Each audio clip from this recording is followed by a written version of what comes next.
Mini yena mwana bem congolais. Boa tarde a todos. Hanalo monga bem formação de moço dia bien. Peço a todos meus irmãos angolanos avec Digital Momo. Bomoko ya mboka. Formação. Donc ne bougez pas quoi. www. Bomoko ya mboka. Moko ideia de Nadia Tunga hat. Para que possam acompanhar esta informação de Bomoko ya mboka. Oh Amérique. Oh Afrique. Oh Asie. Oh Océanie avec Digital Momo. Papopi, motoki bala lobi, botala ka Bomoko ya mboka, merci.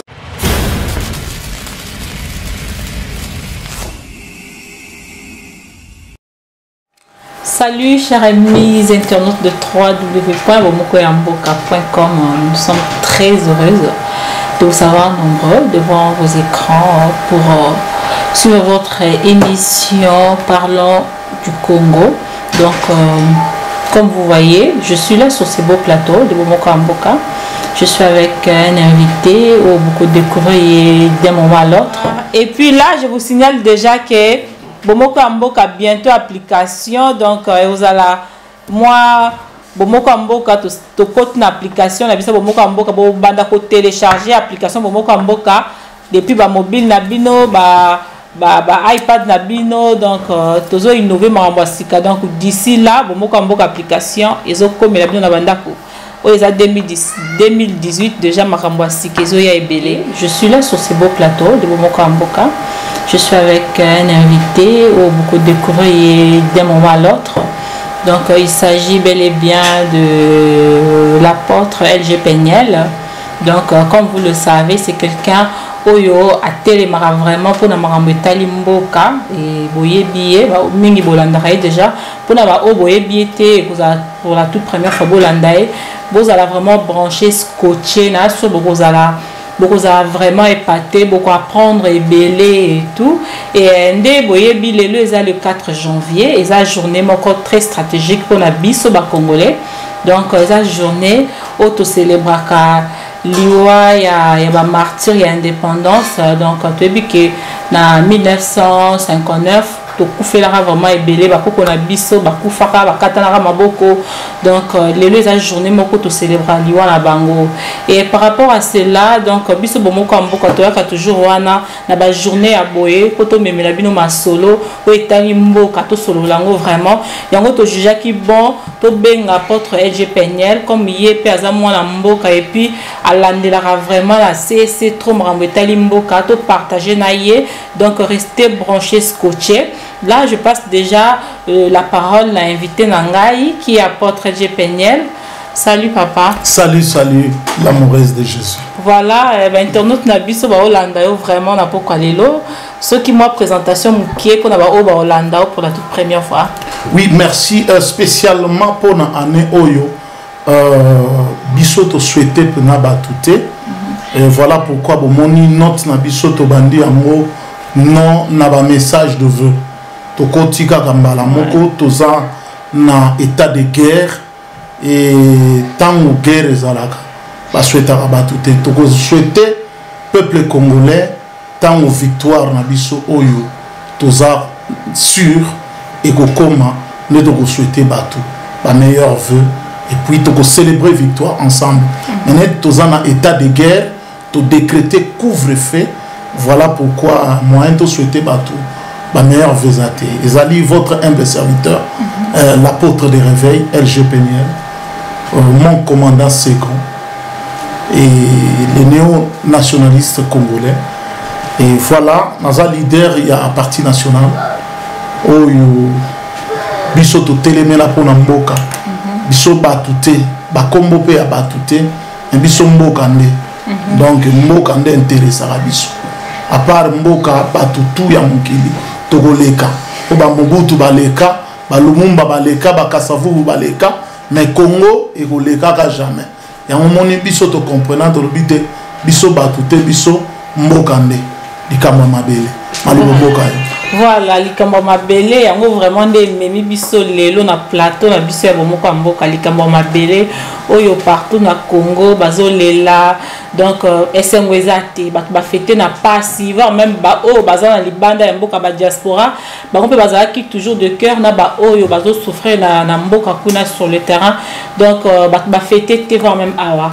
Et là je vous signale déjà que émission na biso ezoleka direct sur notre page bomoko ya mboka donc bah oh nyonso vous en a besoin d'intervenir, n'hésitez pas bon mais quoi intervenir bon tina ba soit beaucoup qui benga numéro juste affiché là na se ya ba écran na bino et soit beaucoup comme la biso vraiment bah je suis sûr que ba message na bino ko parvenir biso to kotanga ngo o boko zala na vie contraire par rapport à o ko ba porte péniel beaucoup qui peut ko benga azawana beaucoup mais un peu ko débattre sur le téléphone. Voilà.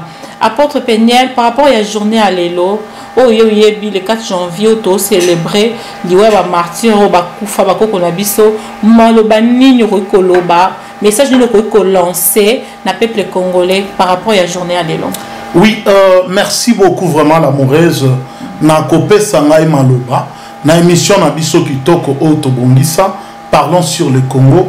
Na ngunduka na bino obolandaka ya 3w.omokwamboka.com tokutani lisusu mbala ya yambo na mbula o ya sika ya kotomi bale zomina mwambi. Voilà, motune za tellement kitoko mingi ekosenga to limbola yango mwa moke na boke balobaka na lopoto ke histoire ya mboka na biso ezali éternel recommencement. Libondeli na ngai pende ezali ke soki histoire ya mboka na biso ezali éternel recommencement pour na nini te journée à l'élo le 4 janvier ekokisama vraiment pour ba père ya indépendance ba papa na biso banyokwamaki na gouvernement oyo ekambamaki na roi Léopold II ya Belgique tobosana te ke premier génocide oyo esalama na mboka na biso oyo batikala koloba yango te média coupagiste ata moko eloba yango te ezali na époque wana époque avant indépendance, époque coloniale, oyo baboma 10 millions de Congolais. Papa na biso 10 millions bakufa. Et journée wana déclenchement et salama babimaka na YouTube te, basala ba vidéo te, ba réagissa te mais ba posa ba action comme mibali pe ba belge o ba simbaki imperium ya mboka na biso etant que ba colon bakokaki te basedaki pe tozwaki indépendance yango moni to célébraka ba papa na biso na journée ya lelo ya le 4 janvier martyr de l'indépendance. Alors lelo oyo depuis mboka na biso ba célébra victoire wana to koma vraiment na ndenge to komi lelo tozo mona soki to sali vraiment calcul ya malamu 68 ans après peut-être niveau nini oyo mboka na ngai na yo ekomi lelo ndeko ozolanda ngai mboka na ngai na yo lelo ekomi silikoti mboka na ngai na yo lelo tobungisi identité congolaise to zaïroise pour certains tobungisi identité or identité yango nde ezali important na vie ya moto mboka nyonso okende ba verrouiller identité na bango.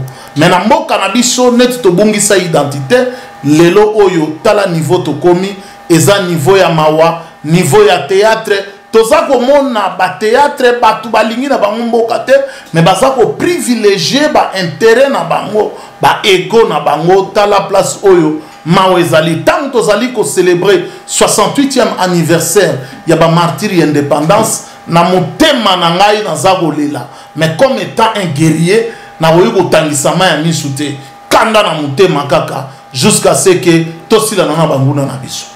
Voilà, comme étant un guerrier parce que naebi ozalaki combattant te natikala ozala combattant te donc ozalaki nazalaka résistant OK donc nazalaka résistant et là maintenant nayoki olobi comme étant un guerrier maintenant tu fais allusion à quoi? Kozala combattant, kozala résistant, na kozala guerrier. Moi différence ni les entre guerrier na résistant. Oui, des différences ezali vraiment monene. Omoni mboka na biso na époque oyo Mobutu azalaki na ba ami na ye ba ancien dignitaire ya première république ba mema biso na moi ba théâtre na bango moko oyo basala ba créer moi ba opposition ya pakotile ba mema ba tuna jewa na opposition ainsi de suite. Alors tout le monde a peu ba naissance ya bato ba mibenga ba fille aînée de l'opposition ezalaki na on likambo ba master bazo sala moi ba jeune na bango ya Tom et Jerry Mobutu na pire master na ye Etienne Tshisekedi wa mulumba moyi oya kufa. Alors Mobutu pa yeko kende to yeko mona batu mususu o bayaki po il faut to lo bayango batu wana bayaka na mboka na biso kaka le 17 mai tango mutwale Laurent Désiré Kabila musée ayaki na bango po histoire oyo changer en côté histoire ya mboka ba changera yango te batu oyo bakota depuis 59 otozoloba ba tuti bakota déjà na mboka na biso parmi ba père o bakendaka na table ronde na Bruxelles na 59 tuti moko pe azalaki na kati donc infiltration bandi lelo te parce que wana ezali plan oyo ba belge mutu batika yango na mesa oyo toujours ezako continuer et na deuxième république directeur ya cabinet ya Mobutu neti lelo ndeko oyo azali directeur ya cabinet ya Kanambe Wilenja Nehemi oyo na yokelaka ye mawa akokufa ndenge Samba Kaputo akufaki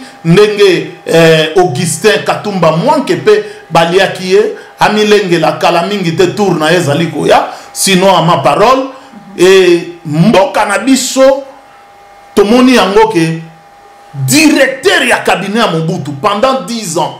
Mobutu a régné pendant 32 ans. Pendant 10 ans, directeur ya cabinet à Mobutu azalaki un Rwandais, Monsieur Bisengimana. Alors, na 10 ans oyo Bisengimana asalaki na kati ya cabinet à Mobutu a infiltré bandeko na ye, a préparé bandeko na ye, la preuve ane que communication na biso. Moto asimbaka certaine na biso ezalaki miko oyo azalaki un Rwandais. Beaucoup remarqué que ba clé ba place belé ezalaki ba Rwandais. Et sans pour autant oublier batu mususu babima lelo awa mais il faut to loba yango on ne change pas l'histoire. Ndenge na loba ne bandelike ngai na ko expliquer biloko mais il faut naza ko expliquer ba point pour to comprendre bien eloko ni nezali. Batu mususu ba mi bengi ba père ya résistance, batu mususu ba mi bengi ba père ya démocratie mais bozoko sabiso ndenge. Pour ma père ya démocratie yango otozo saluer lelo oyo ya martyr à l'indépendance en 59. Ce qui est na père ya démocratie eza emery Patrice Lumumba pour yé muto akotisa ki notion ayaki na diversité de pensée puis ba boma parce que abandaki ko pesa son de cloche oyo ezalaki différent na majorité ya ba médiocre oyo lelo oyo ba mema biso na ba situation otozali. Mais ce qui batu musu ba botami awa na 2005 au sali mouvement na yo o mi bengi père ya résistance mais bongo Coutinho Fernando oyo na 2003 asala ki déjà mouvement sauvons le Congo a mi bengi donc Coutinho pona ngai sikoyo Coutinho la père ya résistance mais pona ngai combat ya opposition échoué yango monique dans lobito leki le kwa ne position surtout fille né opposition o ba bengi IDPS ye mutu amema ba combattant awe komi ma mwa guerre batu badinda miwana baziyaki na minduki ba oyo pe pa longwa pe ifo kaka makileta wana babenga ngoni guerre yango monto zasko na logique de guerre na logique de guerre balata ka costume te balata ka cravate te bomona ki yango na série ya George W Bush aux États-Unis tango ba Osama betaki bango balata lisusu ba costume te na ba cravate te ba yelaki ba tuté ko ba français ba anglais milai alobaki ke toza en état de guerre ba koma ikolata ba jaquette ba boende to lati donc siko toza en état de guerre siko na bita contre état de guerre wana ba te belo ba landa biso ba se poser la question que yozo loba oza guerrier alors que bitumba ezande kuna na Congo mais yoza wana poto na ebité mekano ko faire comprendre biso. Oui, est-ce que Bush akendaki na Israël na Irak Bush akenda ni na Afghanistan ni na Irak asa komaki na Irak na Afghanistan ko sala ba voyage clair.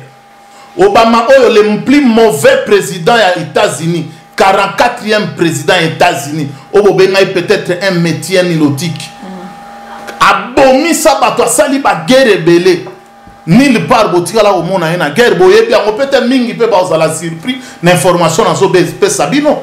S'il y a un président en Amérique oyo asali baguerre ebele, c'est Barack Hussein Obama. Mais akenda nulle part. Guerre ba préparaka yango sur table. Un véritable général aza muto ayebi kotala carte. Ndako tang batongaka yango na ba architecte. Batongaka yango na papier boy, na ba loge, na ba bureau d'études. Batonga ndako na mesa. Mais ndako wana batongaka na mesa, nde papier utaka na mesa, yango nekendaka ba conducteur, ba ingénieur, ba conducteur de travaux, ba bengi ba maçon main d'œuvre, batongi ndako etelemi. Ndako soke bukani, ba botolaka nde diplôme d'architecte. Pour yo muto zali concepteur, la guerre et se préparaka na papier. Nde toke na action. Alors papier ba préparaka ngo place qui mezalit. Place muto ezo salade. Donc voilà, mais c'est basé vraiment plus les lots par rapport à marche à les 31 et c'est retombé au toye bibiso nyonso. Na évité apôtre LG Peniel analyse ni nous sala par rapport à marche à les 31. Oui, bon marche à les 31 nazali na moi 2 points oyo na rogi ko épinglé par rapport à marche wana. D'emblée na koloba tout d'abord que un eza fiasco. Marche à les 31 eza fiasco. Pourquoi na lobi eza fiasco? Parce que corps moko ekoki kozala na mitu mibale te wana babengi yango monstre to na lingala bakisimbi. Comment ça? Marche moko ba revendication mibale organisée par les mêmes babato. Na marche kaka moko côté mususu balobi que non libération ya Congo. Kaka na même marche yango ba mususu balobi non tolingi respect ya ba corps ya Saint-Sylvestre. Il y a le 31 décembre 2016 de triste mémoire. Oyo ba pesa régime oyo glissement. Sikoyo boye bisangai. Siko to okende wapi bat oyo siko omoni nzoto moko eza na mitumi bale. Alors nzoto moko okoza na mitumi bale te wana komi kisimbi même ba siwa moi tant babota manga soki babota mi bakangama en tout cas senga basala bango opération mutu na mutu atambola na ndenge na ye. Alors yo yebisangai marche oyo ezali marche ya basiwa moi. Kotoyo libération ya mboka. Kotoyo respect ya ba corps siko boza corps moko moite ke boa ba kisimbi. Alors fiasco ya ngwana ekoki ko simba te. Deuxième volet ezali volet moko intéressant parce que na yebo mona ke l'église chrétienne na Congo baza quand même ko oser. L'église catholique te nalobi l'église chrétienne naza très clair dans langage et dans expression nangai parce que ba catholique baza ba chrétien, ba de réveil baza ba chrétien, ba protestant baza ba chrétien, ba kimbangiste baza ba chrétien, ba néo apostolique baza ba chrétien, ba témoin de Jéhovah baza ba chrétien, ba les saints des derniers jours, les adventistes bango tout tu bango parmi ba chrétien Christ pour baza ko croire na Jésus-Christ. Yango to chi ke baza ba chrétien. Mais na moni que la communauté chrétienne ya mboka na biso Congo baza ko oser moi quelque chose.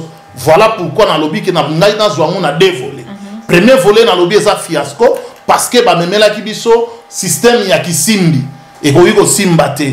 Et deuxième volet chapeau bas na ba chrétien ya Congo na oyo baza ko sala nde place oyo na zongi selo moi maloba toleka mwa muke na ba à question réponse. Voilà donc par rapport à marche les 31 et c'est retombé. Donc na moi c'est muke tomé comme on a partout dans les réseaux sociaux ba réaction ou ba menace oyo ezala qui vis-à-vis ou ezali jusque là vis-à-vis ya ba pasteur et ba église de réveil oyo ba bimaki ba ça qui moi clique na bango ba kendaki na RTNC ko se prononcer du genre que bango baza contre marche wana et par rapport ya ba menace wana oyo ba interdiction ba pesi bango comment vous digérez cela?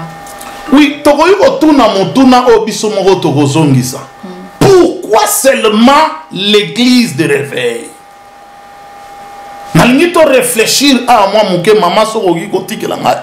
Moi tango nakoka vraiment kosunga bandeko nayebi ke bandeko belé bazolanda biso en live, nayebi ke basali na nzambe pe belé baza kolanda ngai, nayebi ke ba politique pe belé baza kolanda ngai, nayebi ke bandeko belé peuple na ngai Zaïro congolais pe baza kolanda ngai na minute oyo eza mama ya motuna oyo ezosenga toyanola po biso tolobi ke tozali de réveil. Étant donné que nazali apôtre de réveil, nakoki ba moment ya boyenga na mona na fanda na pesa fanfungu la parenthèse moko et na loba yango neti kaka basakoli na kalaki pona mboka na ngai Congo, pona mabele na ngai nakokangaka munoko na ngai jamais ti mukolo na kolala pongi ya libela mais neti kolo Yahweh a permettre na nous de na la pongi ya libela yango wana naza toujours koloba na mati na kangi parenthèse wana na lingi to réfléchir ensemble sans parti pris.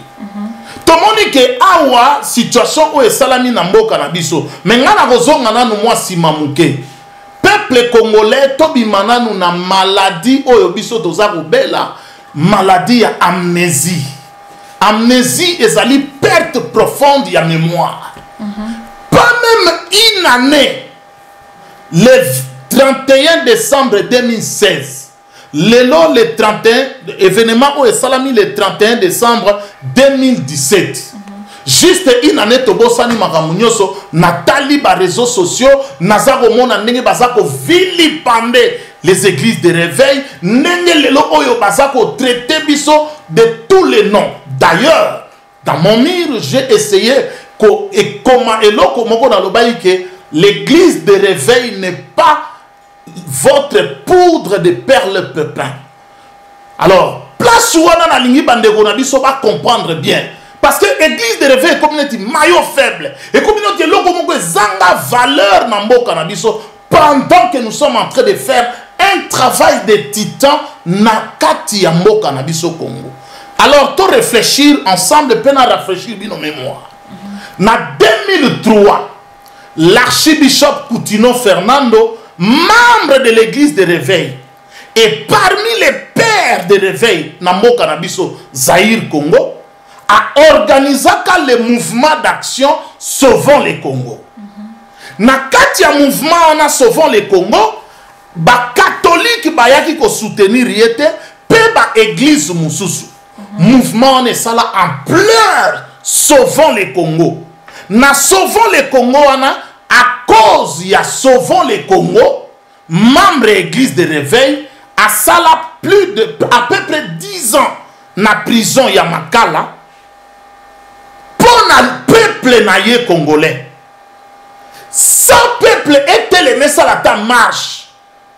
Azwali sungi abatute ni église de réveil, ni église catholique, ni église moko protestante, songolo pakala ou communauté chrétienne moko, ni peuple congolais.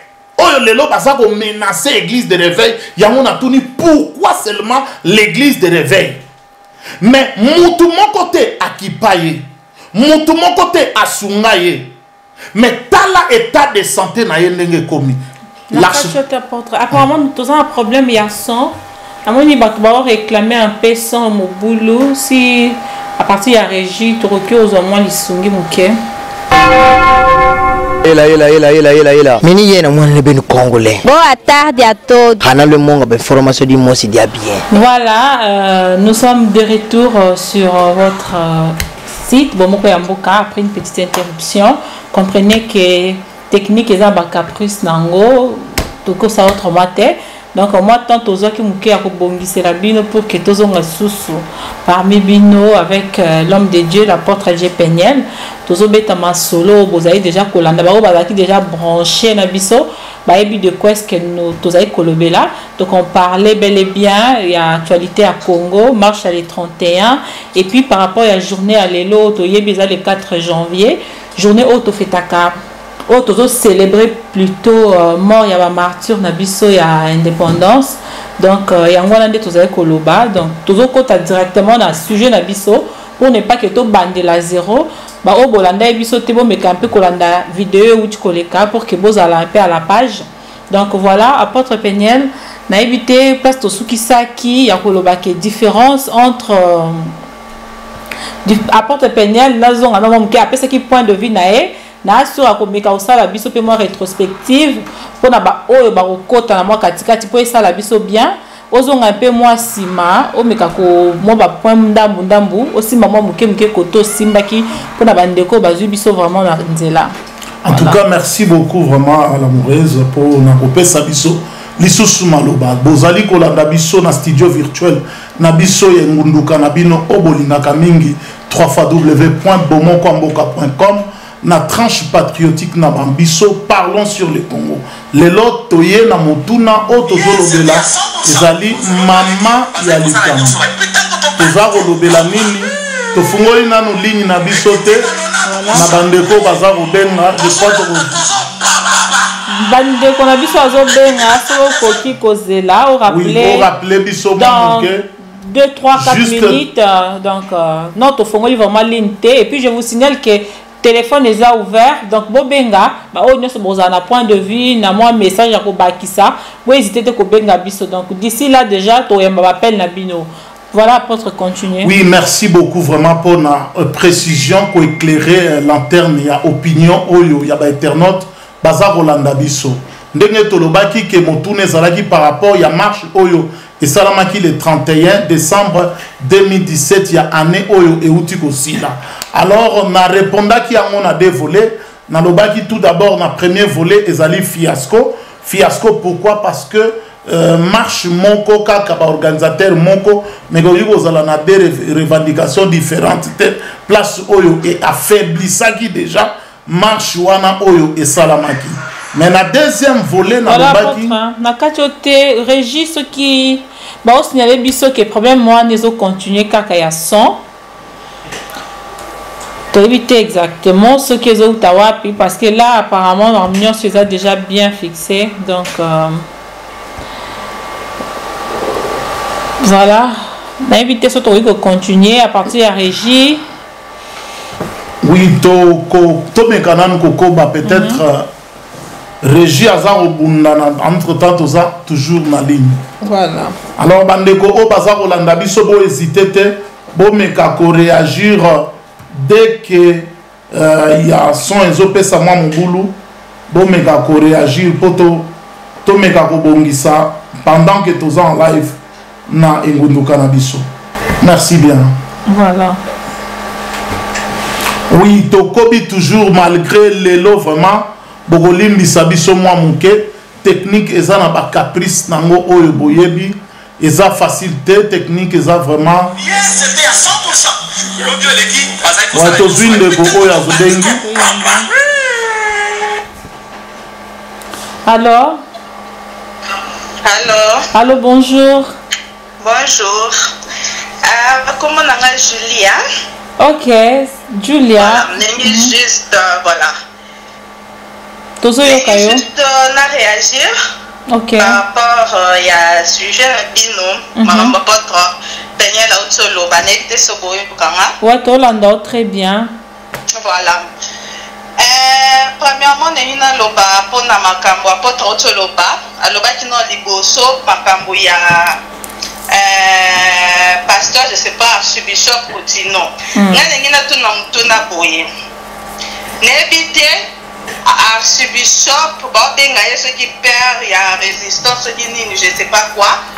À cela nini d'abord pour na Congo, pour façon à défendre la cahier, naïe baraté, à cela nini pour na Congo. Pour tout le monde a quand même un moussou, je te dis quand même attends moi histoire que basana boye, basana boye, mais pour na Continue à ça les leur mort pour na Congo non na yo kati. Et en plus na 2006 moi je t'ai quitté ça.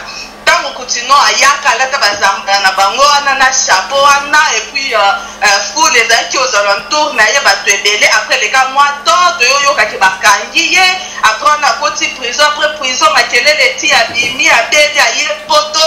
Et là, on continue à faire ça à moi. Na bo ata to koti o na baguja na banini le mo continue ça pour na mboka et na ngote.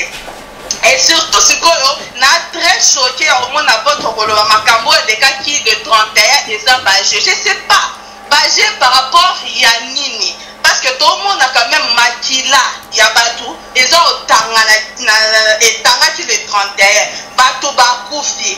Et en plus de cela, na mona qui pasteur Kankenza alekaki je sais pas si ezaki lobi ou bien lelo mais nga nataki vidéo lelo azolobaki bango baza quand même responsable donc moto moko ta otio ya ce qui est 2 jours ou 3 jours boya ça bango ke babima na nzela bake kosala marche noyeba te ke responsabilité nazomibenga responsable eza par rapport à nini po bato babimaki wana baa baresponsable te ba aussi baresponsable donc soki apôtre banda défendre bango jusqu'à ce point là vraiment je suis déçu pour bato wana nde normalement lelo baobebisa mboka po excuse nga na lo bango eza bapasteur po bato babimaki wana baza quand même bango mpe baresponsable po batikaki mpe bafamille na bango batikaki mpe bazala baresponsabilité ya bango ebelebele batikaki bakie mpo bakende kobunda ok alobi makambo soki ya cardinal ezaki nango soki baosala na bango baje ok admettoke bacardinal soki na banani baosala baje mais peuple wana abimaki na nzela asalaki jete aosala baje te mpo mutu moko ntango obima na nzela mpo akende kokufa alors soki apoto azoloba makambo ya baje fo aprécisaka aloba peut-être mutu boye na mutu boye mais quand même il faut koféliciter bapeuple oyo babime na nzela oyo makili etangaki oyo baza kokufa lelo donc il faut koféliciter bango efo mpaka kolobaki oyo baje nini alete wana po eza quand même makili etangaki alors nayebaka te mpo anini nakotre quelque part azalaka mpe contre opposition mais wana nakota yango te mpo moto moto aza libre ya kochoisir place oyo amoni ti aza se sentir mieux azala voilà. Parce que ça ma question. Azala pour en live. Maman Julia, apôtre lobby, tu en live, on me campe kozala. Ça ma question pour te répondre.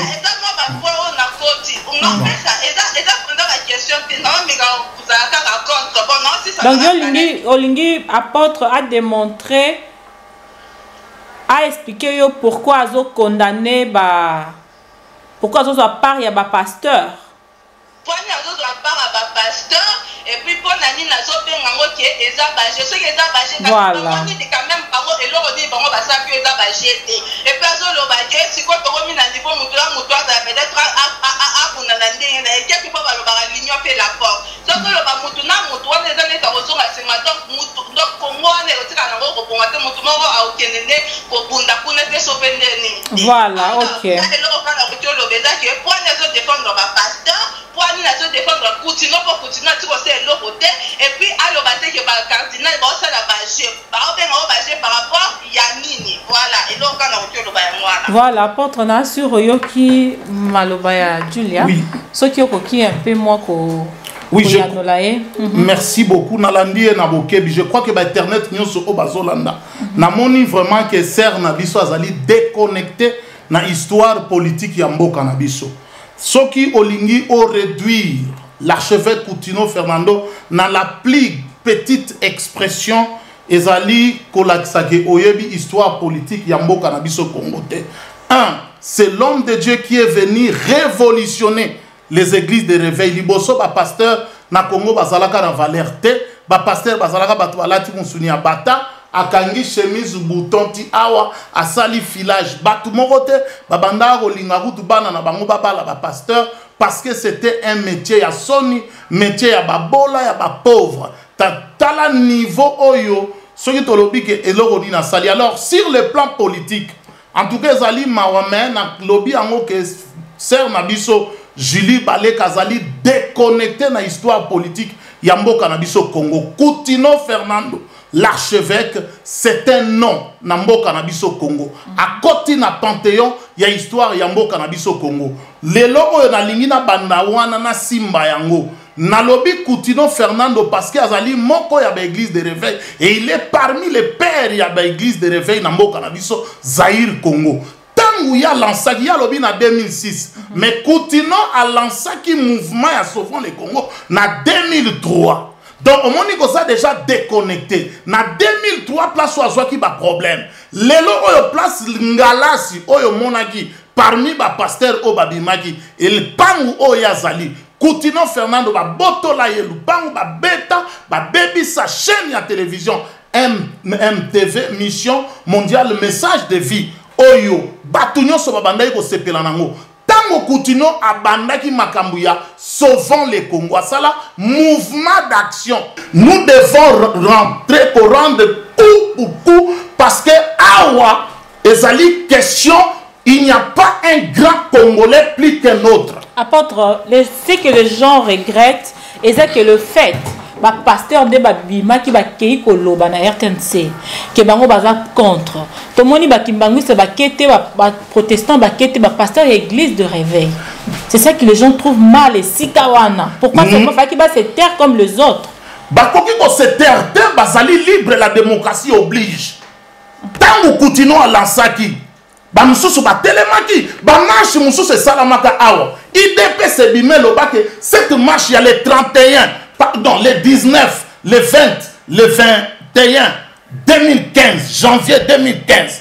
Parce que awa ba Congolais tous ba amnésique. Mais heureusement que tout le monde n'est pas amnésique. IDP se bimé le bas que cette marche ne nous concerne pas. Mutumoko a Vilibada bata IDP c'était basala ka bakwenda vutuka comme ils veulent. Bazo kendekin, bazo zonga et baza toujours à l'aise. Baza na bango mutumoko a Vilipanda IDPST. Mais IDPS bima na créneau pendant que bato bakufa. Est-ce que bato bakufi lelo bakufa ki le 31? Na bato bakufa le 19, le 20, le 21 2015 banani baleke belé. Mais makila ya mutozo respecté. Tant que continuons lancer qui na 2003. Vous voyez combien de bato bakufa? Non mais to lingato za la teke ozana yo déconnecté na politique ya mboka mais ozolanda mouvement ya batu neti batu balobi église de réveil na mbonge wana comme les gens sont aussi bakenda ka n'importe quelle vin doctrine ngai na fanda likolo la Bible loba na ngai elobi n'ajoutez pas foi à tout esprit. Il faut examiner toutes choses. Ngai na fandi na bandi ko examiner, na bandi ko réfléchir, na sali autocritique personnelle par rapport à la situation où ezoleka. Yango na lobaki ye peut-être landaki voler moko. Na lobaki na marche oyo. Je crois que l'amoureuse Yom Dozali oza ko tamba émission oyo oko témoigner loko na zoloba. Na lobi yango na dévolé. Voler à liboso na lobi fiasco, voler à mibale na lobi bravo. Bravo na lobaki bravo pona ba chrétien. Na lobaki en église chrétienne. Autour na yinga na lobi no nazako peser ba mona ngai, je dis bien la communauté ou bien l'église chrétienne. Yo lobi catholique na bi te, ka catholique te. Parce que eloko wana na linga na sala ngona conclusion. Ba chrétien to osé. Mais na dit na Congo to saka na ba chrétien te. Et puis to bossa na ngote que la plupart ya batu bakendaki ba veiller bakendaki ko mela masanga na boîte de nuit. Banani ba reprocher bango la communauté congolaise est en majorité païenne. C'est-à-dire la majorité ya batu o toza na Congo na Kinshasa toza na plus de 10 millions d'habitants. Combien de batu babima ki wana? Même pas 100 000, même pas. Ce qui te réunir si l'honnêteté oblige, même pas. Ville, il y a 10 millions de personnes. Même bango babimaki, même bango mukili depuis salama mukili batunyo so babimarate. Jean-Pierre Bemba yaka na 2006 Tshisekedi abima lobaki aboyi na ye, akosasote na ye aboyi.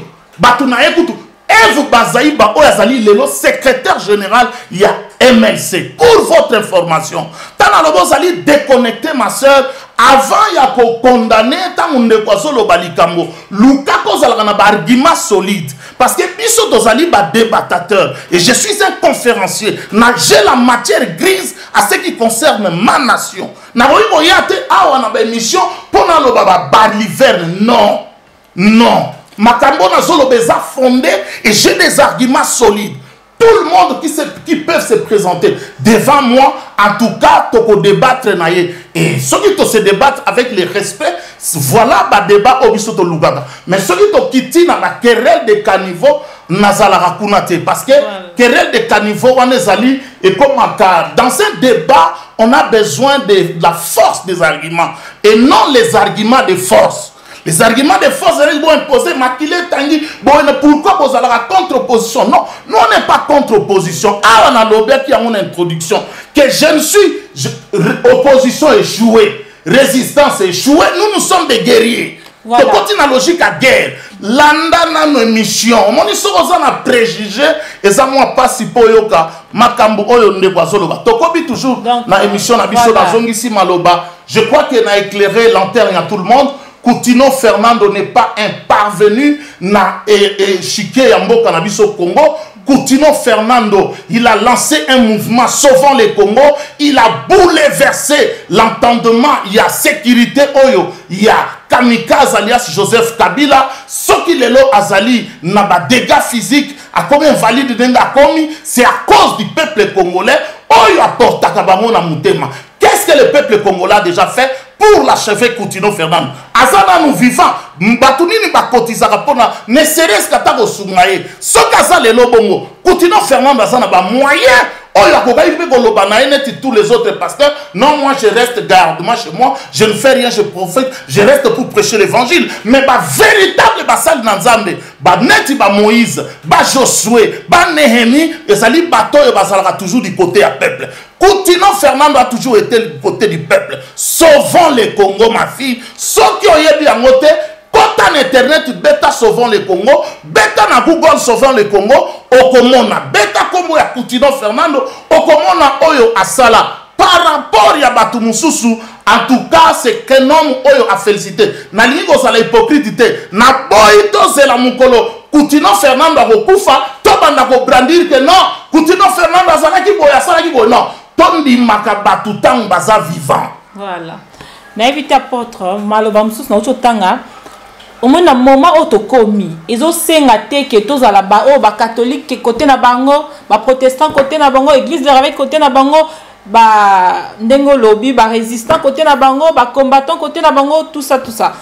Pourquoi pas tout sangana? Le quoi la mutu moko? Parce que tout long et tout moko, yo moko tu le bakeza guerre. Mais tous a déjà parti pris que oh yo boy, oh yaza boy, pourquoi pas qu'on sangana, qu'on ça une seule force? Maman, on a d'emblée à répondre tout. Dans son unité, c'est un affaire de faiblesse et d'impuissance. Nulle part dans l'histoire du monde, tu as changer l'histoire du monde. Depuis le monde et le monde, majorité et c'est libéral. Toujours une minorité agissante. C'est la même chose. Alors, maman. On a complété, c'est la même chose au Rwanda, pas Senga qui n'a pas opposant Nyoso. Sangana parce que Marambo est commissarié. N'a voulu répondre là. Oui, monsieur Honoré Ngwanda Zamboko Atumba, président national Yapareko, que je salue en passant, Azalaka, ancien allié Nangai à résistance. Et Batumingi, Yemoko a s'autoproclamant comme père et à résistance.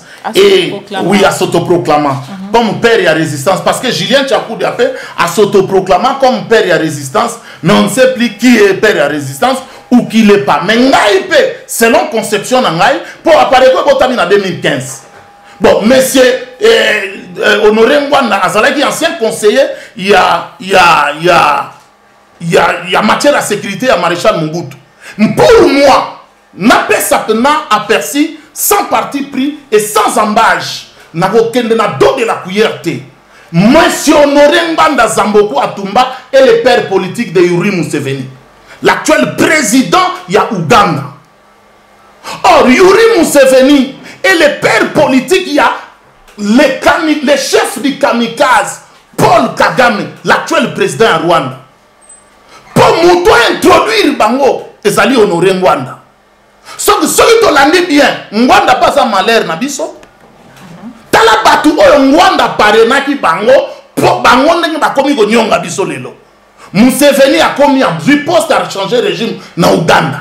A créé pe aboti pe oya e mona parce que mutunyo ba papa ba bota biso, biso pe to boti oya biso bana lelo pe, bana na biso pe lobi ba robota. Mais ligne wana ba changer kangote. Donc, ce que tu bandis, comme que malheur oyo est bandit parce que total na première république, Mobutu, azalaki na dir kabi ya cabinet na ye bumisengima na 10 ans, tout y rwandais. Kagame yena ni tangu Ngwanda azako yamba Museveni. Museveni alala nanda kwa Ngwanda. Ngwanda yebaki teke Museveni azali Munyankole. Munyankole azali faux tribu o ezalate na Uganda. Ba esaneti tribu o balingaki ba melisa biso pili la mer o babengaka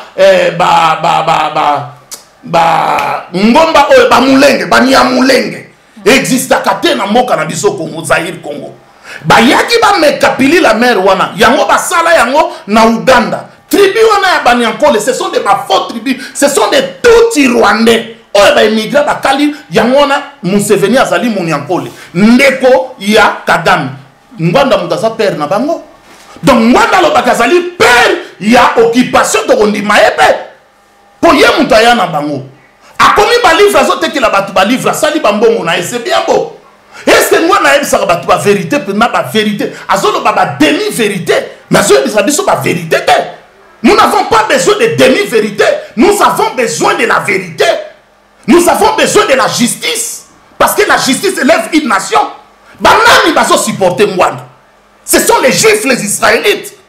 Mais il faut la vérité ou non. Les mêmes Juifs voilà basa ko traiter na Kagame. Les mêmes Juifs, mais finalement notre problème c'est la rupture. Tolobi a une rupture totale avec l'élite politique zaïro-congolaise, toutes tendances confondues, sans exception aucune.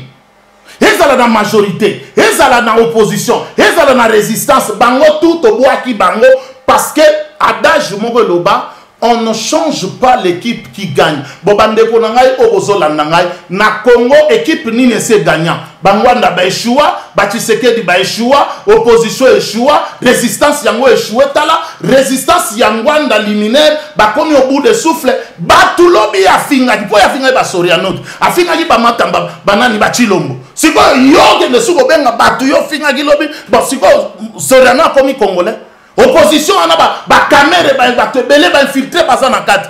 On dit que ça na perte ya vision. Alors Bible lobby un peuple sans révélation va l'île du peuple mongo sans frein.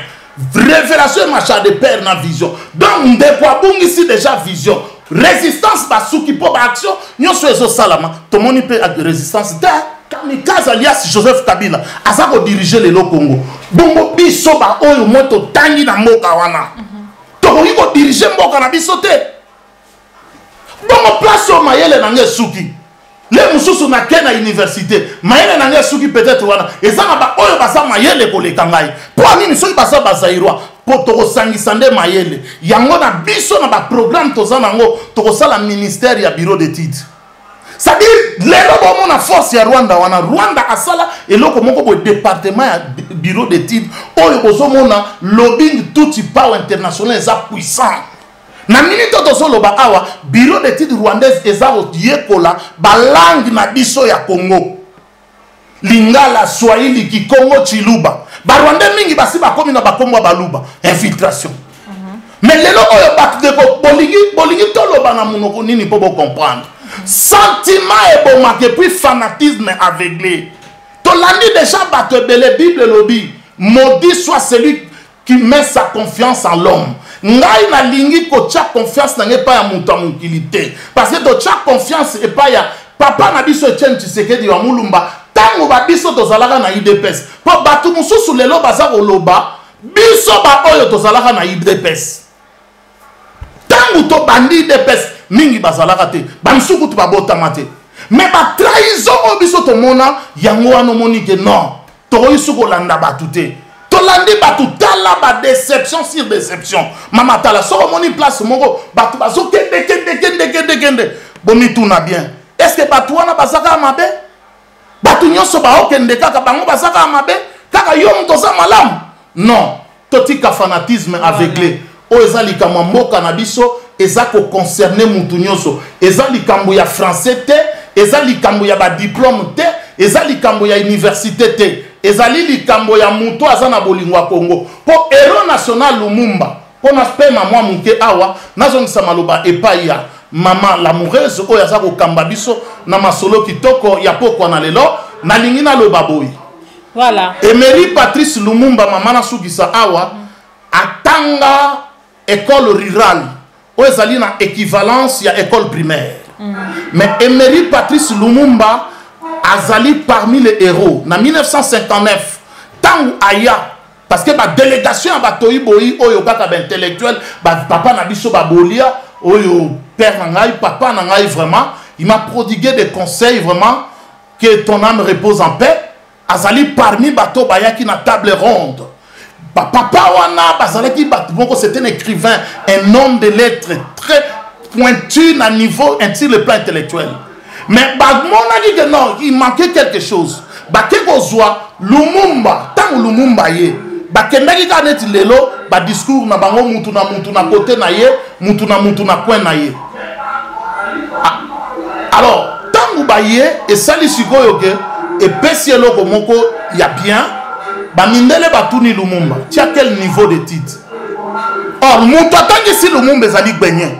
Atangi si na autodidacte na ndako. To komi na niveau moko oyo. Il faut comprendre que le diplôme, les Congolais ont des diplômes, ils ont des titres, ils ont des papiers. Mais l'intelligence, c'est un état d'esprit. Voilà, donc on a vraiment ma question et belé, et là je vous signale que l'émission est en direct, donc ceux qui veulent participer à l'émission, vous pouvez appeler les numéros, ils ont défilé juste dans l'écran Nabino. Appelez-nous sur ces numéros, Thomas Azawa, moi façon na bino bomoni makambo impression na bino par rapport à le belalelo et avant de poser question moi qu'on a moni mais mutumora combien wa Richie version Ekamba a commis Thomas s'il vous plaît répondez-moi sur cette question. Pourquoi la mouvance société civile et l'opposition font toujours recours à l'église catholique au lieu de l'église de réveil?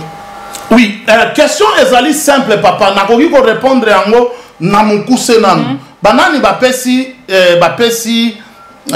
kanambe glissement ezali ba mouvement na nyoso bomonaki kojota ngwayaki kaka bango mutu bakendaki bazwaki église de réveil bachi bango de côté bango bakei epai ya baburo parce que tangu bayaki il faut toyeba yango masolo oyo lelo bosomona ba mosengo bazako potana 5 ezako potana tozala quand même ba amnésique te 5 ans banako loba toujours que on a sonné si bito na plan B bazana makambu o bayokanaki bazana ba intérêt oyo ba bongisaki na se oyo ba pesaki bango ezako dépendre même pas na combat congolais. D'accord, voilà ndé tozalo loba apôtre là sur notre tangelo question il y a notre frère Iverson Kamba. Oyo a tu posé aux qui entrer à répondre et ce que continuer la réponse na yo et pas naïf. Oui, na ko répondre en cas sur le plan politique et puis na ke musika mingi pour na tobo sana te na nina rafraîchir mémoire na makambo ezana nous récent. On makambo ezana récent ezali ba accord ya Saint-Sylvestre il y a le 31 décembre 2016. Banani bazalaki na ba accord wana. 5 société civile na ba opposition pour ezalaki ba bitin o babengaka per diem babandaki kozwa bambongo na bango neti ezalaki likambo ya mbongo église de réveil neti ezali mutu na ndenge na parce que église de réveil toza na force te mama ozomona église de réveil eza ngai na bundi na sali mwa mouvement oyo nazokamba o mosusu mpe abundi toza na force te baconsidéraka biso te ozomona. Mais si quoi attaque l'église de réveil et yaki, mais bango bazo considérer bateau bazana ba structure. Église catholique ezana structure moko. Omoni soko landi na histoire ya mboka na biso Zaïre. Église de réveil baka 15 ba uti kozwa ba personnalité civile wana il n'y a pas longtemps. O ba po ba reconnaître bango comme entité église de réveil au Congo ou bien au Zaïre. Mais oh tozalaka na église du Christ au Zaïre. Tozali na ba catholique bato baza koni bazana ba kimbangiste ba vali reconnu. Mais biso sikoyo soki eza makambo mbongo bati église de réveil libanda. Soki komi makambo oyo ya gratuité ono bolingwa mboka omoni bolingwa mboka nani azana bolingwa mboka wana. Mutu azana bolingwa mboka wana zate ba opposant nyoso wana poni bazo bima na parlement. Pour moi, $6,000 chaque mois au quota. Bafayoulou bagoya bachibino makelele meli konde zo quota. Félix Chilombo a quota dans le na parlementaire. Mais bafuta ka $6,000 chaque mois. Aso yamba zo dondo nango tout ça. Mais biso to sera combien? Église de réveil bazora combien? Bazana no catholique bazana mbongo oyo pays na bango etinde la bango. Basango niveau de vie ni bazana ngo. Donc voilà, la moni Tozi appelle moi que la sœur Elise, voilà, appelle les Cathy. Apôtre, continuez. Oui, voilà pourquoi on dit que la situation autosanango Bible lobi na Amos 3:3 que batumi bale bayebi ko tambola nzela moko te soki bayokani te. Et loko yebi les tenants et les aboutissants nango te okoki ko tia mutu bichacha te papa na ngai Iverson ata yo moko likambo yo yebi toza quand même responsable ndenge za na madame za na bana. Et loko moko yeka na mupepe kaka au nom ya ba congolais okoki ko tia mutu ngulu. Non papa, il faut faire that. Il faut analyser les églises dites de réveil et comme il peut basali ba cartel na bango babandi comment organiser. Voilà. Si y a un loco, il faut boya bo fanda bo expliquer bango les tenants et les aboutissants ya biloko wana. Ce ne sont pas des enfants bo embarquer bango parce que ce sont les maillots faibles. Non, nous ne sommes pas la poudre de perles pépins pour gober n'importe quoi. Non. Mais apôtre quand même, yo moropé tant que moteur au vanda, au reconnaître tant mokiete que ba église de réveil pe et ça parmi bateau ba bomimbo ka o ba lalisi peuple pongi. Na ba matea na bango to ba pasteur wana ebele ba lia ba mbongo ya kabila, lia ba mbongo ya kabila. Ba sonika futa baza ebele ba ka 15 baza ebele. O to roki eyebani nango ba tunyo to yebi yango. Et ça ba biloko oteka apozo défendre bango parce que yo moko za apôtre de réveil ozui par wana na bango. Oyebi quand même na ba matea na bango misu bazo te bazo la ki sa peuple ke ya ki pe politique eza boye eza makambo ya bana nzambe te tout ça et puis na par rapport ya passage au terre que toute autorité vient de Dieu parce que ngana l'église ebele na kenda église de réveil ba ibalo ba penda wana bazo démontrer penda que autorité moko te utaka na nzambe te. Donc là on comprend que autorité à Kabila et uti pas nzambe selon ba collègue na yo pasteur. D'accord. Aussi merci pour la motuna et ça motuna mo kitoko mingi jalingi na répondre yango vraiment na bokebi po bandeko nyonso o bazolanda biso bazala au moins éclairé na réponse o na bopesa batu oyo uti kotanga bango na kombo na misapi to kotanga bango boye. Église de réveil eza ko représenter pratiquement l'étendue territoriale ya mboka na ngai mobimba 5%. Alors na monité 5% wana par rapport à 95% au etikali c'est quoi? Et lelo oyo tanto solo bake non batu ba baby simbo canabiso église de réveil congolais mais soki bozo bete la mutuneti Moïse Katumbi maboko pour lobby Moïse Katumbi azalaki gouverneur ya Katanga membre ya PPRD ayibi mbongo na mboka na biso. Namona nous te pasteur moko église de réveil comme président na Congo. Jusqu'à la preuve du contraire, na yebite soki na noto, mais jusque là, na histoire ya Congo ndenge na tangi, na ndenge na botami, ponga na za série 6, na ti ndenge na komi lelo, na tikali komona te pasteur ya église de réveil moko a komi président ya Congo, to premier ministre. Non. Bato yo balia bazolia mbongo. Oyo bazako boma Congo. Olivier Kamitatu, traître numéro 00. Donc prostitué politique. Abandi na pire master na eba koli na neti, c'est-à-dire neti ndeko ya famille moko a trahir ye. Jean-Pierre Bemba a kena PPRD a trahir lisusu kuna. Boyambi a bras ouverts a commis porte-parole ya Moïse Katumbi. Lelo oyo mbongo oyo Moïse Katumbi azo kabela bino. C'est ça mbongo ba iranium o bateki. Conflit ya Moïse Katumbi o bazanango na kamikaze alias Polit Kandam. Boyebi conflit wana. Mais pourquoi peuple congolais toza kiungu wa kimwanza? Biloko père wana sala. Naza ko inciter à la haine te. Mais bande konangai bakasayen. Bozala na perte profonde ya mémoire te. Bozala amnésique te. Kiungwa kimwanza bobeteli e maboko. Baba. Makambu basala bakasayen. Bobeteli e maboko po aye na rassemblement. Ah, peuple congolais. Mais bon on est là basali bino. Lisumu peut-être église de réveil oyo biso tozala kanango ezali parce que tozala na longueur d'avance par rapport aux autres. Tout le monde a musika, les 30 a démissionné. Mais bango mutu basimbi kadanga et katanga. Mais pour ni botelé meli bangote. province Mubimba ya Katanga et là comment que salamité. Mais peut-être à démissionner na juste pour. Mais à démissionner parce qu'Azalaki na binoté. G7 ezali que to que na dialogue mususu ba pesa sous Kabila glissement. G7 ezali ba kabiliste ba koti. Bota la climat o ezana mboka. Soko tali bato ba osala na kamikaze.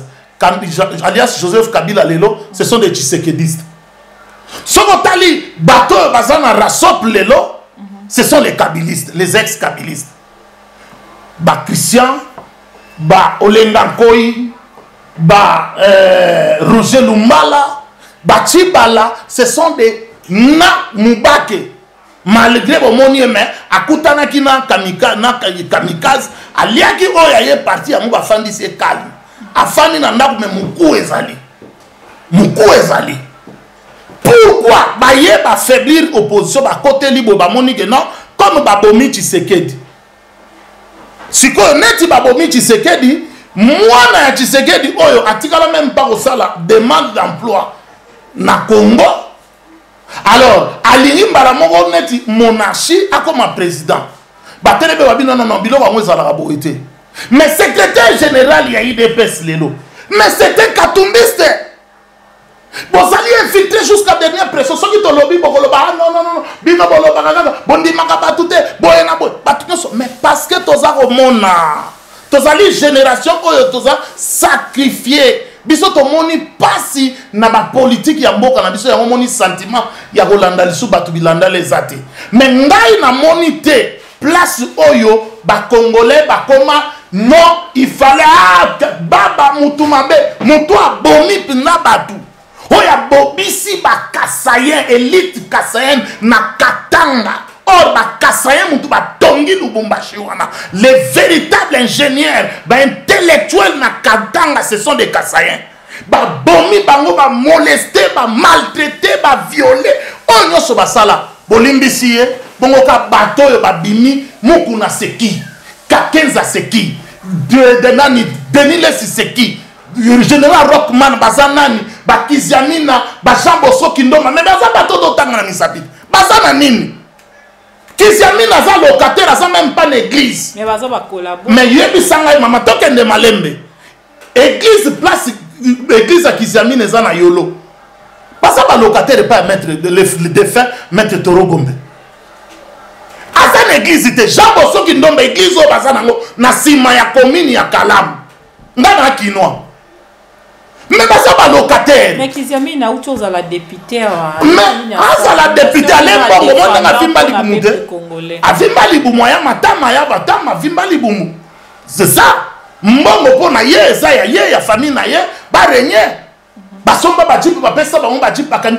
Bolanda bango tala omoni totika na biso bazali batu. On ne peut pas juger d'une particularité à une généralité, mais il faut juger de généralité à une particularité. Bon, biso généralité dans ce monde, on a biso que quelques batouana bazana influence mon côté na Congo. Influence nini ba muku nazana. Muku nazana mo à dire nini à part ACK nae. Muku nazana mo à dire de l'armée de victoire ya Poutino. Azana mo à dire de l'armée de l'Éternel. Bon on va église de réveil nengeza. Libundu mutu na mutu azana par nae. Donc moyen kutu to tia bango ka ezate. Parce qu'ils sont qu'un grain de sable dans la mer, ils ont représenté l'autre côté. Église de réveil, c'est l'autre côté, mais église catholique, c'est un pays. Bazana président, on pape. Oye bazo yamba bakanambe. Société civile, bazo liya bambongo. Mais pourquoi lelo oyo, baza sala biso, que situation autosa nango tozo souffrir? Moi je crois que ceux qui batouana balingaki Congo, et puis balingaki biso ba Congolais, mais les autres sont dans la situation où ils sont dans monté. Mais le problème est qu'il n'y a aucun politique congolais à l'Inga Congo. Ngwanda Bambongo est belé à Zanangwa, ça fait ça combien? Est-ce que Ngwanda Zanambongo? Mais maman n'a pas kamini bozolo bako. Bamobouti c'est tout ba Nambongo. Ngwanda te qui va livrer belé. Ba te qui va livrer belé. Ba livre to somba ngana zana ba livre na tout. Na somba yango na obabimisaki na les géo Patrick Mbeko que je salue en passant keba na ba vero bazaneti ba papa wemba succès soki esili azolukaka bapeti oyo baza na gaz mpo akangamaka na bango mpo asisa bango carrière. Biso tondima bato ete bapatrick mbeko bato oyo baza kosala la pluie le beau temps toza na besoin ya bato oyo basala te oyo baza nanu na maboko pembe makila na maboko te bango nde tokondima mais tokondima te bato moko bakoya babimela biso mpo ngai mwana ya boye ngai non tokondima bango te. Société civile esala nini basala na mpona kolia bambongo na bango bon kaka na société civile wana nde babimisaka baprésident ya sénite sikoyo ntango babimisaka bango na président ya sénite babimisaka bango mpona nini mpo balia mabonza tellement baza déjà bacorrompi. Maman, on n'apprend pas un vieux singe de faire les grimaces nalobaki yango ke un traître trahira toujours kiungwa kimwanza G7 mubimba ce sont des traîtres mpo nini est ce que bomonaki G7 na marche ya le 31 mais bobetela bango maboko société civile bafandi na bango bamonseigneur bayabe banini oyo babimi eza likambo cope na bango ebeti poto. Mais au moins tomonaki baopposant mosusu comme lelo oyo toloba na messe oyo esalamaki mpona commémorer bamort ya martyr quand même baopposant bazalaki wana ebele oyo tomoni bakende quand même pour répondre na invitation.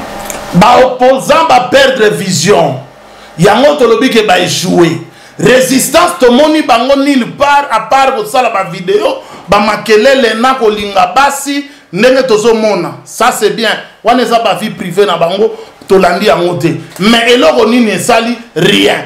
Résistance échouée, opposition échouée, ba société civile échouée, église au moins emeki pe kosala ndenge esali tozozela pe mokolo tomona mouvement ya basens église esala ba église de noir babokokiste au moins mwanda nesemi ye pa mekaki na ndenge na ye na bandika na ye tomona bato bameka po problème eza ya komeka yango biso baguerrier tolobi tant oyo ekomi likambo toza na kosala course ya relais course ya relais ezalaka ndenge nini toza ebele tozokima mutamta telemi na place na yo soko kimi pata na oso ekoki oyo opesi mutu fanyo azwi yango aleya continuer kokima. Église yango na lobaiki église esali quelque chose. Église chrétienne esali quelque chose na mboka na biso. Continuons to féliciter bango pe na féliciter bango na introduction et émission. Basali au moins quelque chose. Mais sikoyo bakimbangiste na moni na place basali te. Bon, ba musulman na moni pe na no place basali te. Ba musicien na moni place basali te, ba païen pe na moni place basali te, ba sans église bato basambelaka te na ba franc-maçon po Congo ezana ba franc-maçon ebele bino bo utiki chasa bo yebi yango ke loge na kine koma na ngo eloko pamba na ba université na musala avant zwa donc faut ba tout na ozana ordre nini ba ordre koma kili mais na moni place basali eloko moko te église chapeau bas na o basali continue à sali na 2003 ba politique nyonso bazalaki sima na ye les catholiques basali na 2017 ba politique nyonso bazalaki sima na bango bo siko tala na ba politique bomba bazanga vision ba komo diembela sima ba pasteur sima ba pire ba policier ndengo na bolanda bango mama non ba ta rolanda te sont des aventuriers dans le vrai sens du mot médiocre oyo monsengo auti koloba classe politique mubimba toute tendance confondue baza ba médiocre.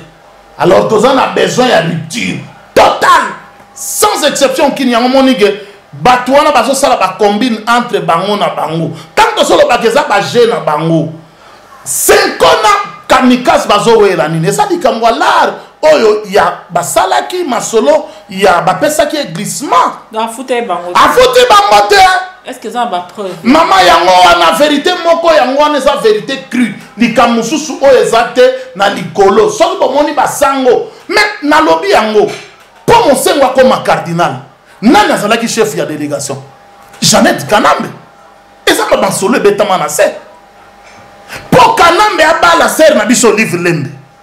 Nani a cautionnaki yango? Mon sengo. Na Marine Bodo. Boso ye bangote. Tozo bosa na kaka. Mais si vous avez dit qu'il y a glissement, mais glissement est régné. Botala nanu, vena biso Bruno Chibala à 36 ans à côté à Tshisekedi, à Zalaka locataire. Mais à comme premier ministre, ça dit qu'à un mois, à payer Lupang, il y a 2 millions et quelques. Ozalaka maman, mbongo ezana Congo. So, talana nous moutouneti olengankoi. C'est un Tshisekediste de premier, c'est-à-dire, parmi Bana et Tshisekedi à Liboso. sur le plan politique et idéologique. Mais bon, dans le discours, il y a Olengankoi. Bon, tous les massima, Moutou a ministre ou a Katak Internet. Na 2017, hein? A comment qui y a mot que Kabila Kati Internet, pour biloko on a solo vérifiable et vérifié. Et ça, on a des réseaux sociaux. Au Kunji, Lekia, Olengankoi. Oui, ça, ministre, ce qui y a communication, donc, la nouvelle technologie.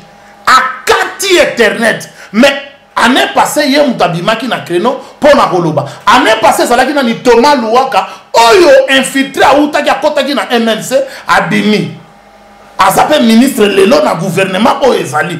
Tant que vous avez un mangeoire, Mbalamoko va changer idéologie. Est-ce que Balinga Rabiso, mais la politique de Bandako Landa Bango, Ngulu, Bangoana. Maman Nabiso, le temps est déjà révolu. Peuple congolais, Fungola Misunayo. Tika Makambu Yakolanda Batu. La politique Otozolanda, ce sont des aventuriers dans le vrai sens du mot. Balinga bisote, bakotika pe kolinga bisote, balinga ka mabumu na bango, ba famille na bango moko na bana na bango. Mambo Congo etali kutu bango te. Voilà, donc, tu commis vraiment cochité, apôtre Thomas, apôtre Peniel, n'a évité, étant que guerrier, qu'est-ce que vous proposez au peuple congolais? Parce que des arbres et tumbeza moko, but ya ba congolais, nous c'est ça qui kolongo la kanambe, qui kanambe, Kabila a l'on a pouvoir. Maintenant, bien étant que guerrier, parce que lobby, aux sous résistantes, aux guerriers. Et là, nous avons proposé, na bateau ba Hollanda biso ba combattre, ba bazana nous ba combattant, ba bazana nous ba résistant. Parce que na éviter les lobani ko maele no ko pesa. Oui, ko sunga o po mi po e sunga toujours na but moko to zanango ya ke Kabila alongwa. Oui, et là Otoroba étant que guerrier et là liboso message tous à relancer, chers compatriotes congolais, à dater de maintenant, Moutounio Soko Yarosenga Yombongo, au nom de la lutte, au nom de la libération, au nom de Bopé ça attaque incaté parce que Zali arnaque.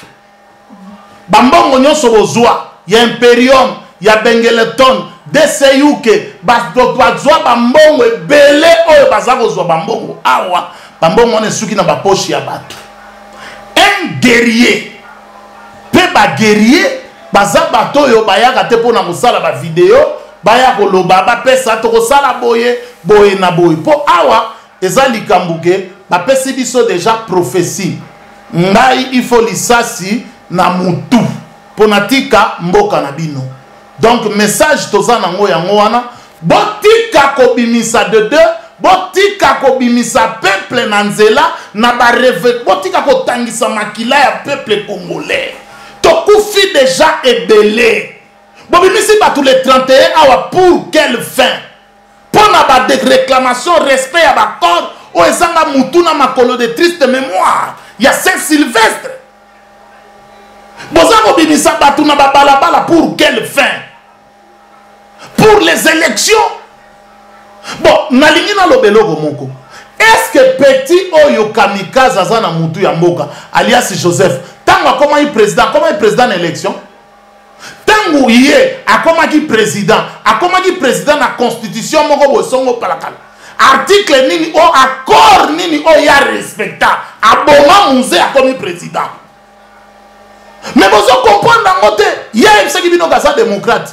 Moukolonini ya ebisaki bino gaza démocrate pour respecter l'accord. Nous sommes témoins d'incidents malheureux survenus le dimanche 31 décembre 2017 lors de la marche pacifique et non violente organisée par le comité laïque de coordination dans le but de réclamer l'application réelle de l'accord politique global et inclusif du centre interdiocésain de Kinshasa.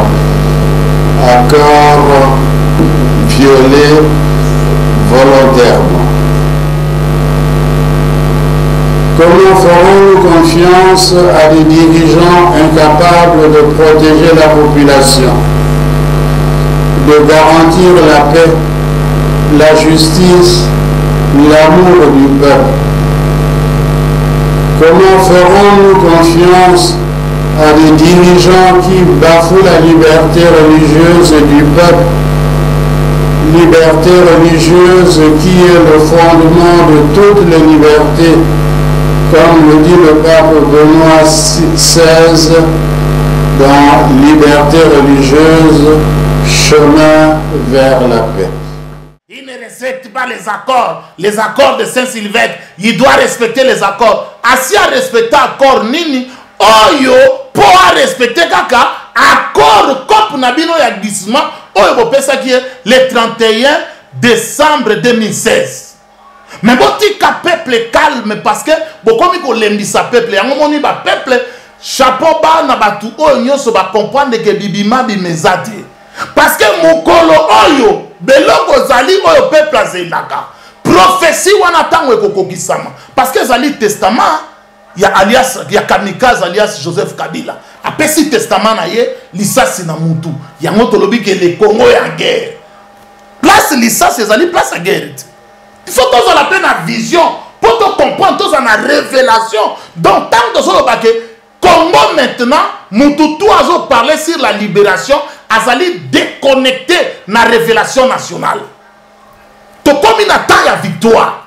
Tozo kene na victoire et victoire est certaine. Ya monto lobi ke totika situation ya komema batu na baloyenge o ezanga mutu na makolo.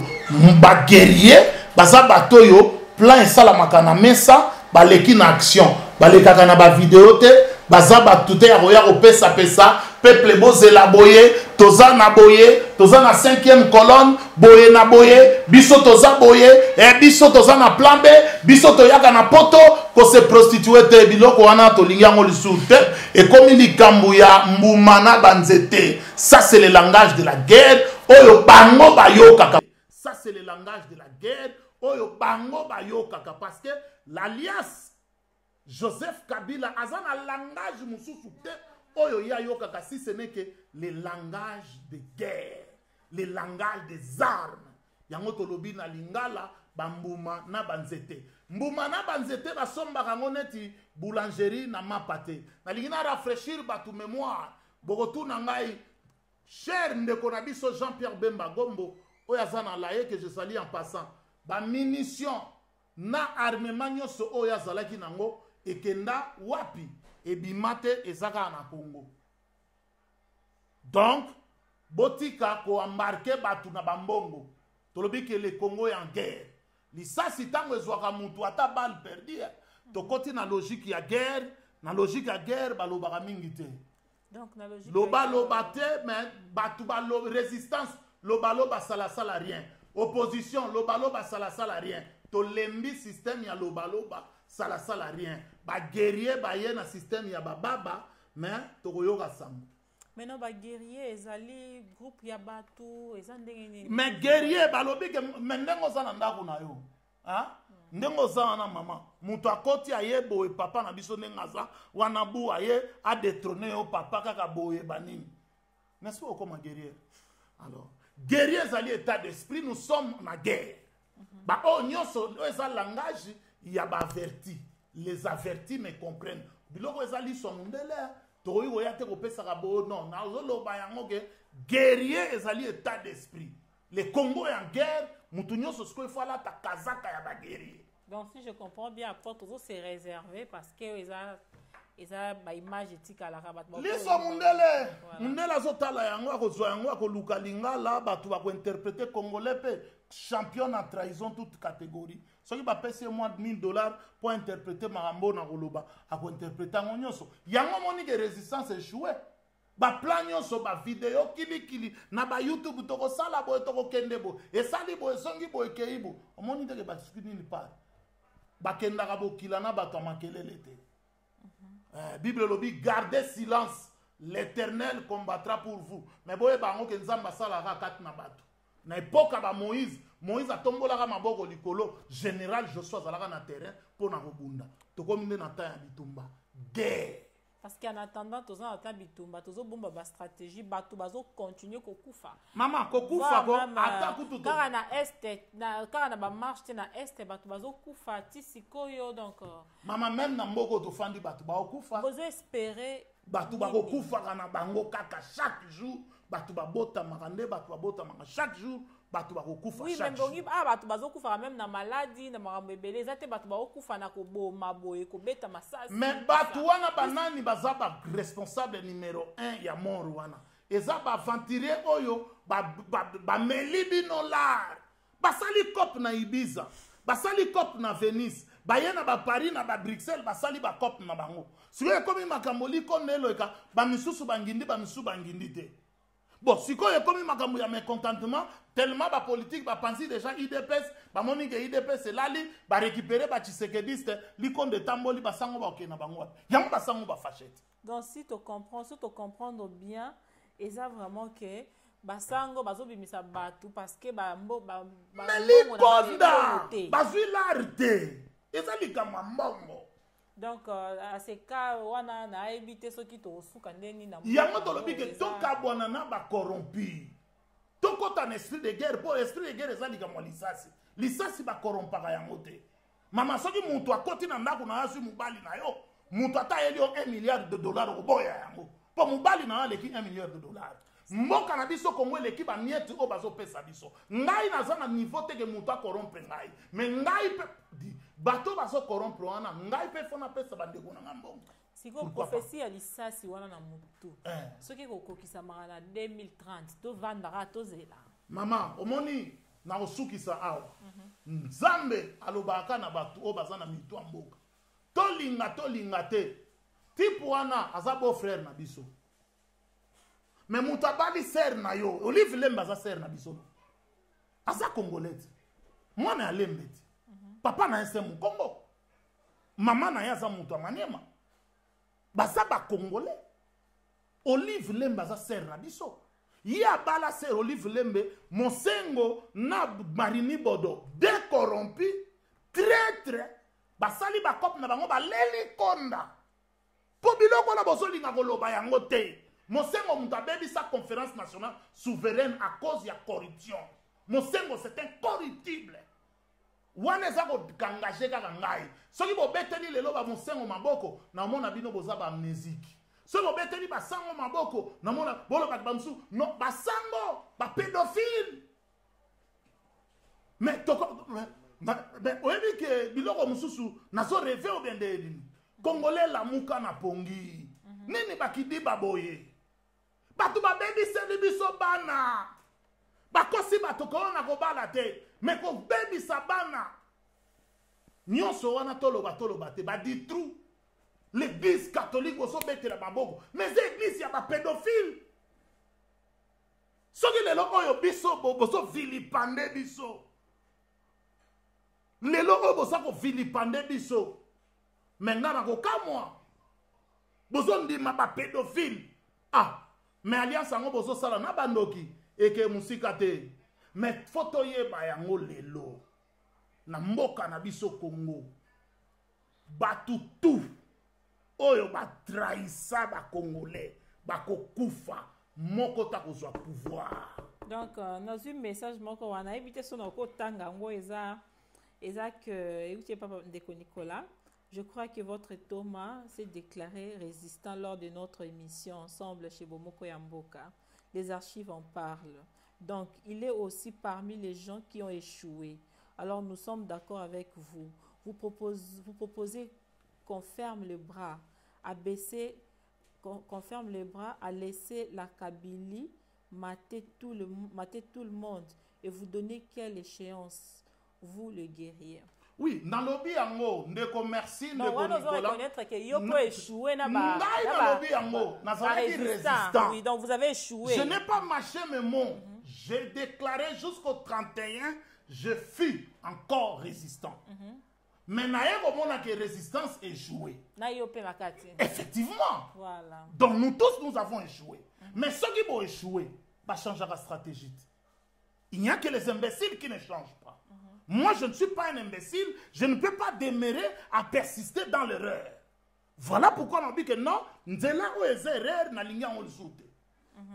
Yango stratégie to yango que non, to ça l'état de guerre. Pour balancer biso déjà défi que lisasi na mutu. Bon, marche wana nde kolongola ekoboma. Et pour il faut lisasi na mutu. Basango na basutani na bango ba intérêt na bango bazo sala wana nde ba kolongola kana. Parce ba marche wana ekoki ko déclencher pe soulèvement populaire. Eko déclencher loko moko te, soulèvement populaire eko makambo ya Congo ezali neti makambo ya Goliath atelema aza ko lancer défi. Solution eko uta na mutoyo ayebanite borezanga kombo batu toyo biso to talaki oto so talela oto chaka mutema bango te sinon à ma parole lelo toza le 4 janvier 2018 muto ya kokisa prophétie wana akozala ni connu ni vu na échiquier politique congolais akozala bor zanga kombo il sortira de nulle part. Mais il faut que nous sommes plus de 80 millions de Zaïro-Congolais. Donc, mutu mon côté, oya leki muninga. Stratégie de koya ko pesa yango awate. Bato baza ko kosabino ko tizembo no botika yango botika. Donc le stratégie wano ba osenga wa ke te wane za barnaki, wane za bango. Pesa awate, pesa stratégie. Toza na besoin ko pesa stratégie te. Yo so mona plan ya guerre babi misa yango. Maman, on est habillé comme des civils. Bateau, on a posé une stratégie parce que et là on a ça là, on ça l'appel na bandeko bazolinga pe ba bunde tumba. Ba ya ko ça déré peut-être na bino ba guerrier. Ba contacter yo to ba sa ndenge ni po za maramba ko sanga na liboke moko. Maman na ngai awa eza lisusu te maramba ko sanga na liboke moko. To si to évoluer bambula na bambula to yebani qui est qui. To yebani. Nana yebaki ngai te ke lobby azalaki résistant. Nana yebi ngwanda te ke père ya résistance liminaire. Nenge ye moko s'autoproclama. Nana yebi Tshisekedi Moïse te ke non a s'autoproclama père ya démocratie. Mais père ya démocratie za Lumumba. Pour Lumumba munda koti démocratie na mboka wana. Bon, nani ayebi Chilombo te. Nani ayebi Fayulu te. Nani ayebi Moïse Katumbi te. Nani ayebi Wayambo te. Nani ayebi Odombo te. Nani toyebani. Donc apôtre pour na yo ba marche wana nyonso zo salema ba kata ngwe kata biloko wana batika yango na ndako base la type prophétie wana ya lisasi to kobeta système ya laisser jouer l'adversaire. Na mboka na biso Congo Kadhafi alela yango na maya miso alobi soki naza na armée neti armée wana toza ko travailler na se plan de guerre ba pesa yango na médiaté et tout le monde a ça na droite au kota na yeba plan de guerre ndenge zali. Donc, alors, plan de guerre, na kacha média, toza na infiltré. Ndenge toza boe, toza na ba mouvement tout, oyo biso toza na ngona diaspora. Ba infiltrer résistance, ba infiltrer opposition, ba infiltrer, même na kati ya majorité, ba infiltrer. Donc, infiltration, ça lit partout. Ba infiltrer, baza na l'église, baza na même na l'église des Noirs. Ba infiltrer qui donne batu kuna di babundu ya Congo. Bon, on a une partout, téléméli mwanda net c'est mis à Caribe à Dengila. Donc infiltration ça partout. Mais na katia plan de guerre, to yango moni que to feyaka, si pour plan de guerre ce que bimi boy chouette, pas pour encercler binouti. Parce que la preuve en est marche ou en est bimara le fait que Kabila bimi ça ba soldat, ba garde républicaine, ba ça là tout ça. Azo banga, izo bangi ça été. Parce que là au moins ils ont ningi ça été a otika ba ba marche. Na répondre au mouké. Au moins les lots sont le 4 janvier 2018. Le 4 janvier 1959, ba père indépendance, bango tang ba marchaka ba salaka bruite. Est-ce que tous allons nous batuko vraiment? Aussi bon mona yo ko ya ko attaquer ngai na ndaku na ngai. Yo ennemi na ngai, adversaire na ngai. Obengi ngolobi non, de réveil, ndenge sawana na kokoma le 31 na ko ya ko attaquer yo, mais le 31 wana na kozala nanu na messe, na kosala messe, soki na 6 ba 8h30 na kobima, comme ça na koya na attaquer yo. Bon ngai de réveil nde na saboe, na sa muto le mususu, na sa na biloko moto. Na sa na ba mbuma na banzete. Et puis na sa na ba mercenaire na ngai o na ngaja po bakengela ngai. Nga na kotika yo oya na ba européen ngai, opesi ngai emploi du temps na yo kokosala bobosi bomona yango. Boso mona ngote ke bato baso sakana mutu nyonso oya za kondima biloko ndenge wana boko limbisa mezaki bolole. Parce que la monine de Junior a commis, que Junior l'homme Obama a commis Thomas Ezali Kosenga volonté na sacrifice esprit ya bandibu. Donc à soit commis Ezali Kosenga stratégie kamikaze. Biloko nyonso wana toyebi ke congolais eza culture na biso te ya ba kamikaze wana eza ba biloko tozalaka kuna te. Bon, ya lobi kamikaze. Ndeko wana lobi kamikaze. Kamikaze nde alias Joseph Kabila po yaza musulman. Mais biso toza ba musulman te. Biso toza ba guerrier. Toza la langage il faut tokeba na ba mot o toza ko utiliser. Biso toza ba kamikaze te. Tolobi a eza likambu les faits aiguisent les faits. Donc eza likambu ke prophétie il faut ekokisama. Kamikaze ya neti telemi neti na territoire yetu wana place batu bazala gebele a bendi ba charge na ye batu bakufi toza na besoin na ngote pour prophétie ezali que il faut lisasi na mutu soki ba bête le 31 bomona kinde bakimaki. Mais parce que prophétie ezala raté lelo la prophétie ko sala ma pas après 50 ans après 30 non, ans. Non, et ko sala ba après 10 ans. Batu tu ba pesa biso ba délai. Batu tu ba pesa biso ba délai. Okoki ko imaginer que Mutuneti patriarche Etienne Tshisekedi wa Mulumba mowe akende élection na kamikaze a gagné. Ils ont fraude tout le monde. Ils ont fraude te mais ba vie ba comprendre ki te. To salaki awa to yamba vie awa na 2011 dans Stockholm. Micro kaka ya parlons sur le Congo mutu yamba vie.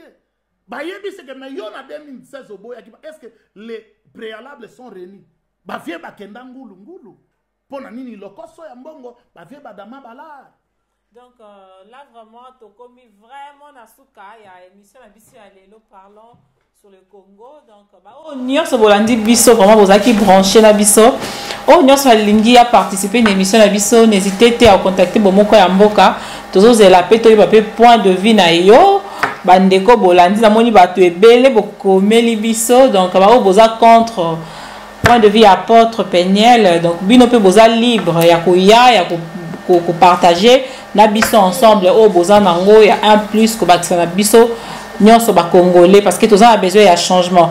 Apôtre moi mot de la fin vraiment parce que to komi vraiment ko chiter na émission na biso mot de la fin par rapport à émission na biso ya pourquoi lelo par rapport à émission na biso ya pourquoi lelo to pesi to sepeli na bandeko balandi biso ba op ba tuni mituna ba op ba zubiano na bango mais œuvre humaine ils aura toujours na ba imperfection ils ali ba point de vue aux libre on dima tout comme on dimate mais une chose qui est vraie vérité ça na mesa tozana guerre na mboka na biso Congo po bazako boma biso na ko bazako violer biso na ko bato bazako violer biso basimi minduki bazo boma biso na minduki bomona ki ndenge biloko a moto bimaki le 31 dimanche ndenge ba policier ba raye net na guerre mais na est soit disant na lingalo ba est te bolimbisa ezali langage ya ba ennemi ya ba impérialiste mais na grand Kivu kuna tozomona place oyo bakuya bazoya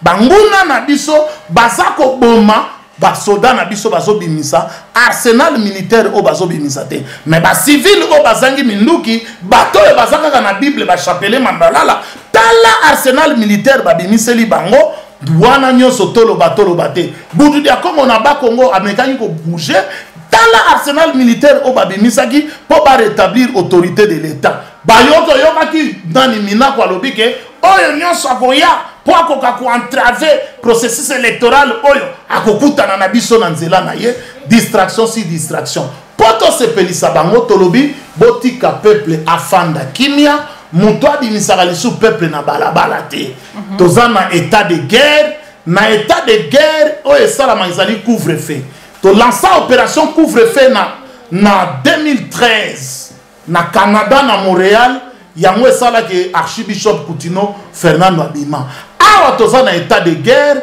balobi celui oyo mutu oyo azomona ke non mboka wana eza na démocratie en tout cas pardon bozela nanu pona minute oyo démocratie na bino ezosala eloko te constitution na bino ezosala eloko te ezala déjà violé uta ebandeli po petua na za soda bobo sanate petua na zali général major kamikaze alias Joseph Kabila aza civil te azali soda mutabilamba makasi langage ya yoka kezali langage ya mbuma yango tolobi keza na esprit de guerre yango a lancé biso défi neti a lancé biso défi biso tolobi yango ke mutu na mutu asala musala na ye tokosala système ya nzoto nzoto lisu ekoki kosala na place ya munoko te munoko ekoki kosala na place ya litoi te litoi ekoki kosala na place ya liboko te liboko ekoki kosala na place ya lokolo te libumu ekoki kosala na place ya mokongo te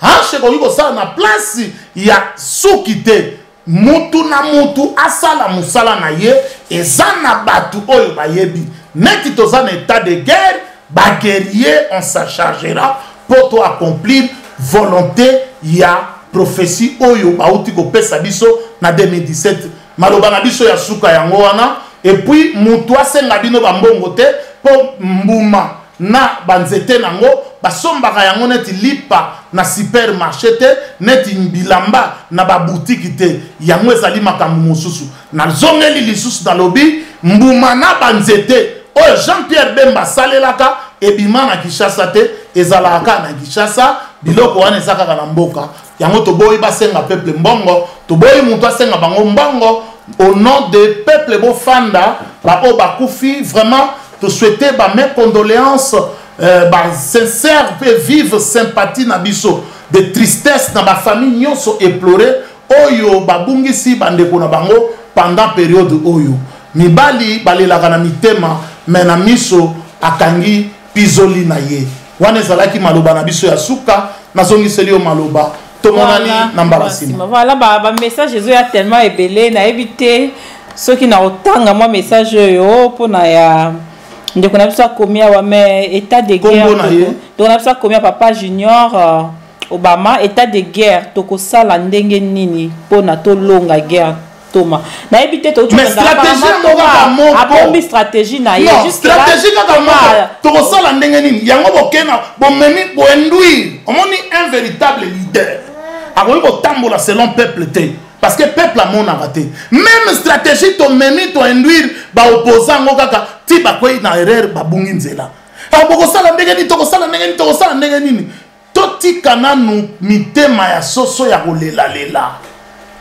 basalaka stratégie na makelele te tokosala toza mibali te bazobeta biso bazoboma bazoviole biso bazoyiba kita ya mboka na biso tokosala stratégie na bamakelele te stratégie ya makelele opposition esali esimbi te stratégie ya makelele église catholique esali esimbi te résistance esali stratégie ya makelele ya bavideo esimbi te tochange stratégie donc voilà si to comprendre bien papa na biso junior Thomas Lobi stratégie na ye ba bombi yango stratégie ya ba guerrier balingi ko livrer yango te na réseaux sociaux donc parce que babi oza liso mundele et là na autre tanga message ya ndeko Nicolas Ndudi na message na eza tellement moulayi mais plateau na bisa bomoka mboka vraiment eza grandement ouvert pour na bino nyonso soki rozala d'accord contacter biso na bomoka mboka to yamba yo pour te montrer vraiment que aux a un point de vue contraire na oya apôtre donc biso tozawana